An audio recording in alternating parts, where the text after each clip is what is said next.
You know, the underground for me is a really interesting place. And I love the sound of the grinding of steel. You know, I grew up, I was raised on it. The echoes, the smells, the dust, the senses heightening through the darkness of these tunnels. But in between that, maybe they'd come across the Pan-African roundel.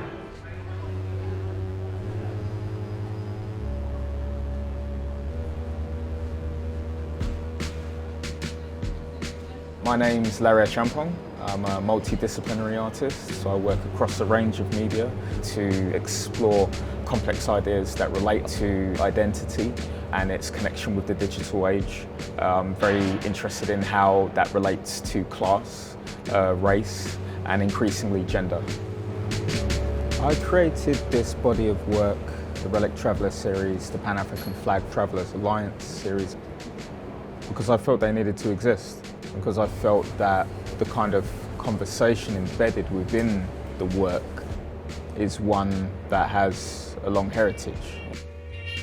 This century is Africa's. This decade is the decade of African independence. Think of the likes of Marcus Garvey, Pan-African movements across the planet. Having that contemporary conversation as a young black man, a young black father, I felt that this conversation needed to exist.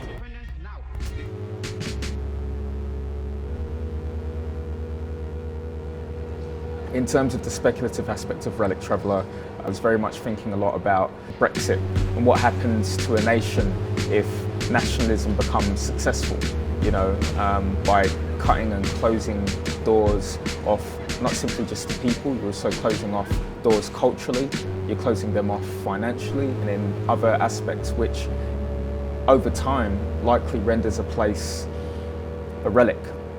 At the same time, I was thinking very much about the African continent, the African Union and its passport program. There's a special passport program that's been developed over the last few years. It's still in gestation and in full effect it would allow Africans, both the diaspora and those within the African continent alike, to travel throughout the various 54 nations with no issue of visa.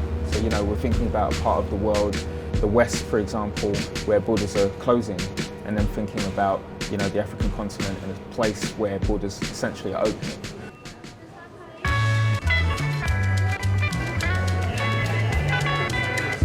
The design of this roundel is very much getting to the point of that.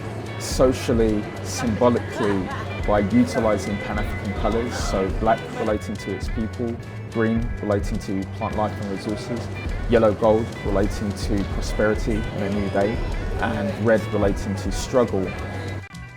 But what's particularly special about this work is that this roundel features 54 stars, and so it's focusing very much on a perspective that grounds itself within that of African peoples. And the message behind this new roundel affects me mostly because I'm part of the Pan-African community, and it gives us a voice that we've been looking for. It symbolises to me resilience, determination and collectivity amongst a diaspora. Like the green, the black and the red kind of matches with the African kind of colours. Obviously I'm an African descendant, I'm Caribbean myself, so you know it kind of gives off that kind of energy, which is very good. It was refreshing to see something new, because otherwise with London Underground, when you think of the colours, you think blue and red, so it was nice to see that something else was being represented. So I actually feel quite elated knowing that there's actually a permanent piece of art, especially at the front of the station where everyone mostly walks in, dedicated to, you know, to Africa and African culture and representing, you know, the black community. It just kind of reflects the impact that we have within London and in the UK. Artists do two things. They get to capture us and where we're at, but they also get to dream for us. And so people like him get to document us and document our journey, but also map out possible destinations for us. Even right now, it kind of feels unreal. It really feels unreal because, you know, we're talking about institutions, you know, not simply just the institution of the London Underground network, Transport for London. You know, opposite this very underground, you have the Houses of Parliament, which, you know, has a range of connotations, historically speaking, connected with that. And I'm kind of speechless at the thought of where and how that travels in the minds, the memories of the people who will pass by the work. I'm hopeful that it will inspire conversation, agitate conversation, but especially, I think, inspire the next generations. I say this as a parent of two beautiful young black children who will inherit a planet where there is still a lot of work to be done. But for those young souls who are able to pass by beacons like this, that hopefully it will add additional energy to their souls in whatever it is that they strive for.